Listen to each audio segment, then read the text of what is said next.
दूसरी जंग अज़ीम में हुआ ये कि आपके इल्म में है कि ज़बरदस्ती भी लोगों को फ़ौज में भर्ती किया जा रहा था। हिंदुस्तान को भी यही कहा गया था, पाकिस्तान को भी, कि अगर आप हमारा साथ देंगे तो हम आपको आज़ाद कर देंगे। फिर पता चला कि जिन घरों में नौजवान लड़के हैं उनको ज़बरदस्ती भी फ़ौज में शामिल किया जाए, तो एक घर का पता चला कि वहाँ भी एक नौजवान है, एक बेवा औरत थी।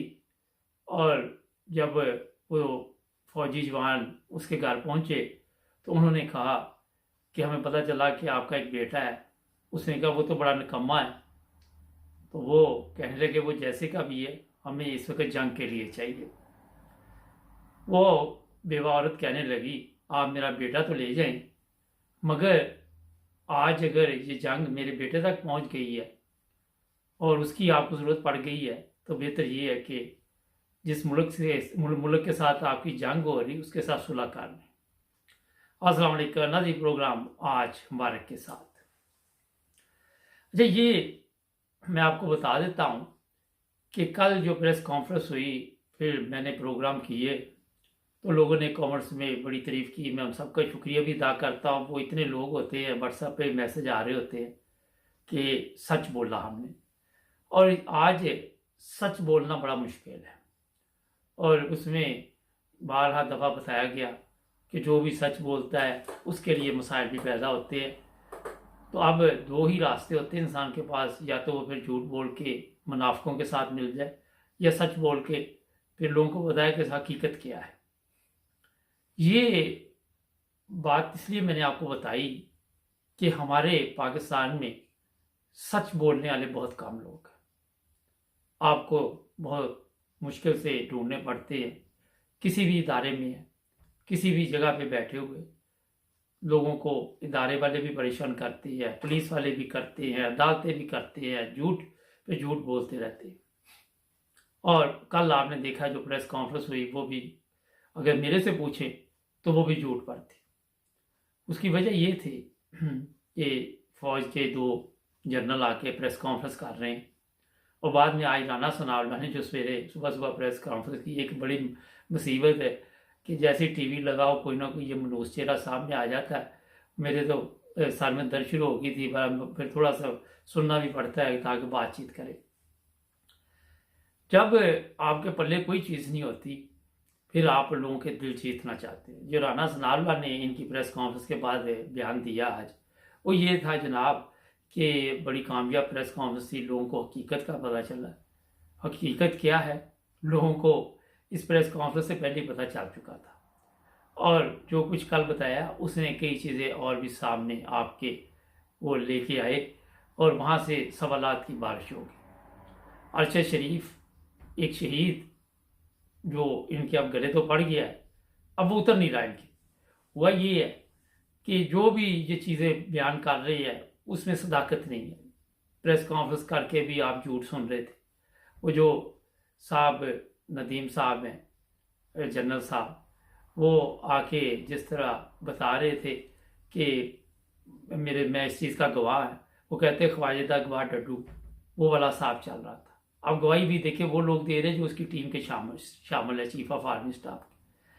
फिर एक बड़ी अहम चीज़ कल हुई, वो ये थी कि जी अगर चीफ ऑफ आर्मी स्टाफ चाहता तो 6 माह पहले चला जाता। मुझे वो भुट्टो का अयूब का दौर याद आ गया। मैंने तो सुना ही अभी तक, देखा नहीं ये सब कुछ, कि अयूब को कुत्ते कुत्ते का कहा गया तो उसने ये अपना रिजाइन कर दिया और कहा कि मुझे तो ये कि मैं घर चला जाऊं। और अब 6 माह से इन साहब को गद्दार गद्दार कहा जा रहा है, मगर इन्होंने रिजाइन नहीं किया। ये सोचने वाली बात है। वो रिजाइन क्यों नहीं किया कि जिस मुल्क के लिए ये काम कर रहे थे वहाँ इनसे ये हलफ लिया गया होगा या इनके साथ मुआहदा हुआ होगा कि आपने रिजाइन नहीं करना, आपने जो लोग गवर्नमेंट में आप लेके आ रहे हैं उनको पूरी तरह उनकी मदद करनी है ताकि वो वहाँ पे सुलह व सितम करें। ये मैं आपको बता रहा हूँ। आप गौर करें कि पहले 13 पार्टियों के चोर डाकू इकट्ठे हुए थे। अब वो इदारे भी इनमें शामिल हो गए कि हम पीछे क्यों रह जाए, हम भी हिस्सा डाल लें ताकि लोगों के सामने सारे चेहरे आ जाए। और कुदरत इनसे ये सब कुछ करवाती है। ये नहीं समझते, ये नहीं समझना कि ये अपने आप आ गए। कोई ना कोई मुसीबत इनके गले पड़ी हुई है इस वक्त। वो फार्म हाउस किसका था पता तो मुझे भी है, ज़रा थोड़े दिन तक मैंने कहा ज़रा सब कुछ सामने आ जाए फिर बताएंगे आपको। और वो लोग कौन है जो क्रिमिनल हैं, दो जो कीनिया में है, उनका राब्ता किसके साथ था, ये वो चीज़ें हैं जो जल्द सामने आने वाली हैं, मगर इनके ज़रिए नहीं आपको मिलने।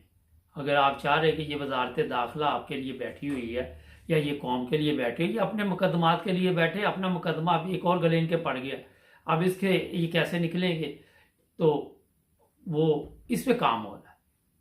कोई मुल्क की खिदमत के लिए ये ना हमारे जनरल आए हुए हैं, ना इनकी कोई खिदमत नज़र आ रही है। मैं साफ तौर पर आपको बता देता हूँ, ये आए हुए हैं अपनी पिकनिक मनाने के लिए, अपनी याशी के लिए। वहाँ पे जो याशी के इनके सामान पैदा किए जाते वो शायद किसी को इल्म नहीं है। और ये पूरी टीम जितनी भी है इसमें हमारी अदलिया भी शामिल है, चीफ जस्टिस तक, हाई कोर्ट लाहौर, ये वो ये सब शामिल है। ये एक ही टीम का हिस्सा है और जितने लोग गवर्नमेंट में आए हुए हैं ये भी उसी टीम का हिस्सा है। अब ये मैं आपको बता देता हूँ, जो अहम सवाल इसमें उठा है वो ये है कि इमरान खान अब क्या करेगा। लॉन्ग मार्च ये लोग नाकाम करने की कोशिश करेंगे, इमरान खान पूरी कोशिश करेगा कि इसे कामयाब करे। अब वो कहते रही जैसे कब्र एक है और लाशें दो, इस तरह की मुझे भी वो शुभाश्री की तरह भूल गया आज कि कब्रें दो है, पता नहीं इस तरह की कोई मिसाल है, ज़रा लिख दीजिएगा कॉमेंट्स में, जेहन में नहीं आ रही। खैर, तो ये हालात हुए कि या ये है नहीं है या वो नहीं है। अब देखते हैं आने वाले दिनों में इमरान खान अपने मकसद में कामयाब होता है या नहीं। लोगों को चाहिए कि इस वक्त उसका भरपूर साथ दे। अगर इस वक्त लोग सुस्ती कर गए और किसी तरह वो अपना कहीं पे भी नाकामी हो गई तो इन लोगों ने हमेशा के लिए आपको काबू कर लेना है, फिर आपके साथ वो जुल्म होने हैं आप सोच नहीं सकते। इसमें एक कोशिश और भी की जा रही है, जहाँ तक मैं बता दूं कि इस्लामाबाद से पहले ही कोई ना कोई बातचीत हो जाएगी। इस्लामाबाद से पहले ही, जिस तरह आपके इल्म में है कि एक दफ़ा नवाज शरीफ भी लेके जुलूस निकला था, वो जब जज उज अंदर डाक दिए थे तो फिर उस वक़्त ये जो उन्होंने उसने कहा जी ठीक है मैं बात मान लेता हूँ। उससे पहले भी ये मामला तय हो सकती है, मगर इमरान खान को जब ये मामला तय करे तो उसमें ये रिज़ाइन भी रखे कि ये chief of army stand resign देगा और जो इससे सबसे सीनियर बंदा है वो चीफ ऑफ आर्मी स्टाफ होगा। और आइंदा के लिए ये फौज में एक ऐसा सिस्टम होना चाहिए कि मेरिट पे, ये नहीं कि वज़ीर आज़म मुकर्रर करेगा, सदर करेगा, फलां करेगा, ये करेगा, जो सबसे सीनियर ऑफिसर है उसे ये जिम्मेदारी दी जाएगी। जब आप सीढ़ियाँ चढ़ के शॉर्टकट लगाते हैं वो बाद में मुसीबत मुल्क के लिए बन जाता है और आपके लिए बन जाता है। ये ड्रामे ख़त्म करें, 3 साल इसने कौन सा क्या कर लिया। जब आप किसी का हक मारते हैं तो फिर यही अंजाम होता है। हकदार का हक दे, ये भी आपको मैं बताऊं, चाहे जो मर्जी हो जाए, ये भी कोई अदल नहीं है। इमरान खान साहब ने भी अगर उसे 3 साल और दे दिए तो मैं कहता ये भी अदल नहीं है। आपने उसका तो हक मार लिया ना जो नेक्स्ट आदमी था।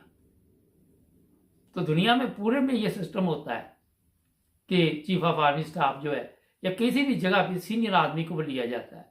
जज भी ऐसे होते हैं हर जगह पे। हमारे जज ये चोर टाकू मुकर्रर करेंगे, कौन से जज बनेंगे, सोचने की बात है ना, शर्म का मुकाम है। नाज़रीन, इमरान खान जिस धरने में इस वक्त अवाम को लेके जा रहा है, हमारी जो इस्लामाबाद की पुलिस है उससे मैं दरख्वास्त करूँगा कि किसी पे गोली न चलाएं। कल आप पे भी ये पर्चे होने जिस तरह आज 25 मई वाले लोगों पे पर्चे हो रहे हैं और राना सनाउल्लाह ने तो भाग जाना है और फिर आपको कौन बचाएगा। आप फिर कानून के जो मुहाफ़िज़ हैं उनके ऊपर मुकदमात चलेंगे और नौकरी से भी जा सकते हैं। इसी तरह फ़ौज भी जो है वो भी इसलिए नहीं है कि अपने लोगों के ऊपर तशद्दुद करे, इसलिए नहीं कि अपने लोगों पर गोली चलाए, वो इसलिए है कि वो दुश्मन का मुकाबला करे और अपनी अवाम मुल्क की दुश्मन नहीं है। आज़ादी राय का हक हर एक को होना चाहिए। आगे वहाँ पे प्रेस कॉन्फ्रेंस में मुकम्मल झूठ बोला गया और हम भी सुन सकते हैं, हम ये भी कर सकते हैं, हम वो भी कर सकते हैं। लानतुल्लाह अल काज़िबीन, जो भी झूठ बोल रहा है वहाँ, इससे बड़ी बात तो कोई नहीं कह सकते। हमारे चैनल को सब्सक्राइब करें, जुड़े रहे हमारे साथ।